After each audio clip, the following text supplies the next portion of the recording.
యశోద అంటే ఇప్పుడు మన సౌత్ ఇండియాలోనే one of the best hospital. Yes. దానిలో మీరు orthopaedic department head and superb experience మీది. సో, ఇక్కడ ఇన్‌ఫ్రాస్ట్రక్చర్ అంటే ఇంత వరల్డ్ క్లాస్ హాస్పిటల్ కాబట్టి ఇన్‌ఫ్రాస్ట్రక్చర్ ఏ స్థాయిలో ఉంటుంది సార్ ఇక్కడ? ఇక్కడ స్టేట్ ఆఫ్ ఆర్ట్ టెక్నాలజీ అండి. Okay. State of art facilities. Okay. And we are part to international standards. Oh! బయట ఎక్కడ చూసినా కూడా మన యశోద సికింద్రాబాద్ స్టాండర్డ్స్ అన్నది ఇంటర్నేషనల్‌కి ఈక్వల్‌గా దాని పైనే ఉంటది. ఓకే. మనం ఎక్విప్‌మెంట్ వాడడం గానీ, మనం అన్నీ almost equal to the international standards అండి. Okay. And that is the reason మనకి ద క్వాలిటీ వైస్ కూడా యెస్. యశోద హాస్పిటల్ సికింద్రాబాద్ చాలా బాగుంటదండి. హైదరాబాద్‌లో ఉన్న సగం జనాభా మన హాస్పిటల్‌లోనే ఉంది ఇవాళ. ఎక్కడ చూసినా ఇదేంటి? యాహ్! సో నేను ఒక యూనిట్ హెడ్‌ని. Yes. Head of I no. Department I కాదు. No. But yeah! Yashoda hospital has given me a good opportunity. Great. Robotic knee రిప్లేస్మెంట్స్‌లో స్పెషలైజ్డ్‌గా. So wonderful. I am taking that forward. Super. సరే అసలైన ప్రశ్న.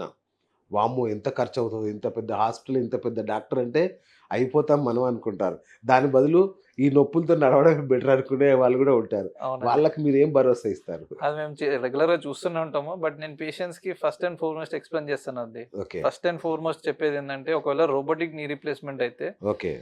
Certain price ఉంటది డెఫినెట్‌గా. Hmm. మనం state of art facility provide చేస్తున్నామంటే we have invested so much right. Into the hospital to అవును. Give a very good care to the patients. Yes. So ఇది ఇస్తున్నప్పుడు డెఫినెట్‌గా ఖర్చు అవుతది. అవును. ఆ ఖర్చు ఏంటి అంటే, మనము చాలామంది ఫస్ట్ ఆఫ్ ఆల్ మనం ఒక సర్జరీ చెప్పంగానే, ఒక ప్రొసీజర్ చెప్పంగానే ప్రైస్ ఎంత అవుతది? హ్మ్. వాళ్ళ మొదటి ప్రశ్న ఇదే ఉంటది.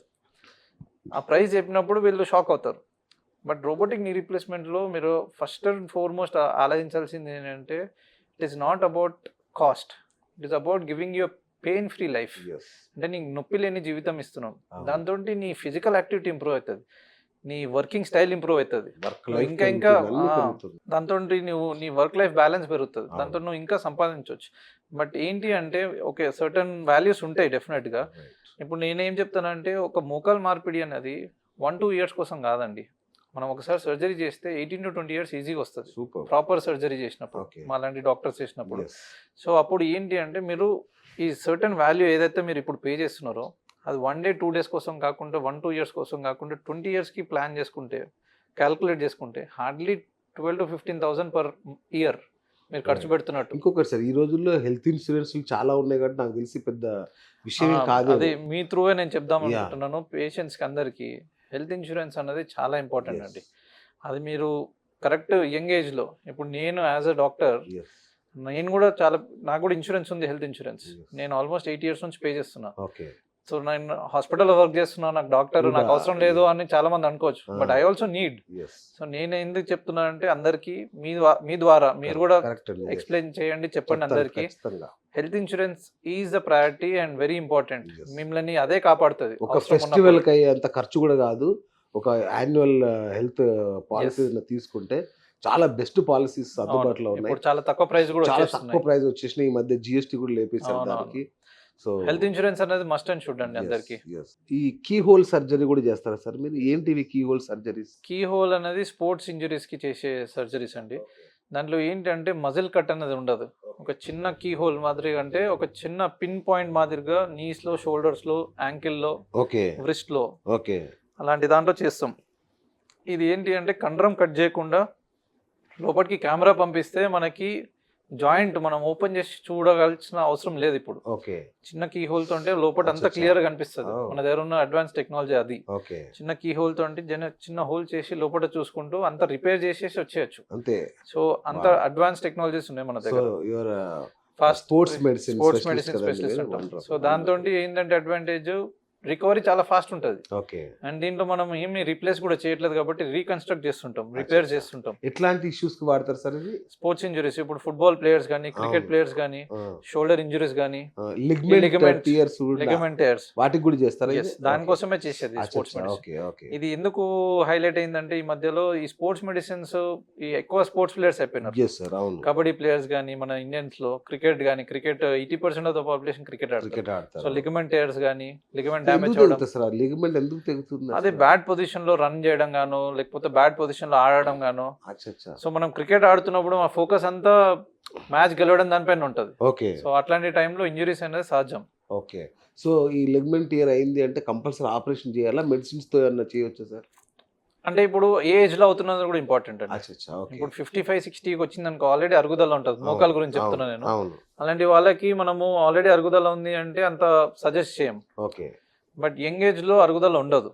సో ఇట్లాంటి వాళ్ళకి ఇంబ్యాలెన్స్ అవుతుంది, ఇన్స్టెబిలిటీ అంటాం. అచ్చా అచ్చా. జాయింట్ జారడము, కదులుతున్నట్టు అనిపించడము, లేకపోతే ఉరుకుతున్నప్పుడు కిందికి దిగుతున్నప్పుడు స్లిప్ అయి పడిపోతాన అనిపిస్తుంటది. అవునవును. ఇట్లాంటివి అనిపిస్తున్నాయి అంటే సర్జరీ చేయడమే okay. Best option. Okay. Right. So ఇది వెరీ ఇంపార్టెంట్ సార్. అంటే ఇట్లాంటి ఆపరేషన్స్ అయిన తర్వాత ఆ ఆటగాడు మళ్ళీ ఆ ఆట ఆడొచ్చా? ఆడగలడా? ఓ ఎస్, 100%. దానికోసమే ఈ స్పోర్ట్స్ ఇంజరీస్ అనేది, స్పోర్ట్స్ స్పెషాలిటీ అనేది చాలా ఫేమస్ అవుతుంది. ఓకే.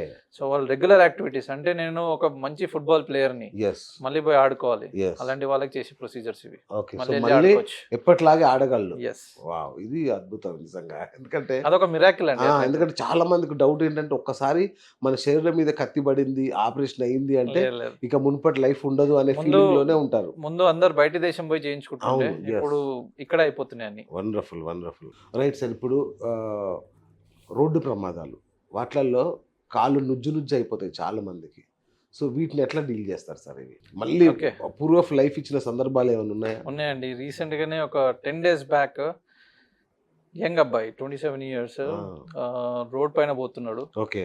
ఏదో పెళ్లి అటెండ్ అయ్యో లేకపోతే గృహప్రవేశం అటెండ్ అయ్యిండు, ఓకే. వాళ్ళ సిస్టర్ది. ఓకే. యాక్సిడెంట్ అయింది, కాలంతా నుజ్జు నుజ్జు అయింది. చిన్న హాస్పిటల్ తీసుకుపోతే కాలు తీసేయాల్సి వస్తుంది అన్నారు. ఎస్. వాళ్ళు లక్కీగా కరెక్ట్ టైంకి యశోదాకి తీసుకుని వచ్చారు. ఓకే. ఆ టైంలో నాతో ఫాలోఅప్లో ఉండేవాళ్ళు. తీసుకొని రాగానే నైట్ కేసు తీసుకున్నాము.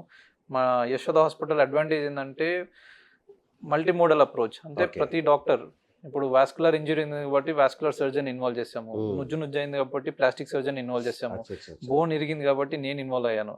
సో ముగ్గురం కలిసి వర్కౌట్ చేసి ఆల్మోస్ట్ 12 hours కష్టపడినాం. Wow. సో ఏదైతే వాస్కులర్ ఇంజురీ అయిందో ఆ వాస్కులర్ రిపేర్ చేయడానికి ఆల్మోస్ట్ 6 hours పట్టింది. ఓకే.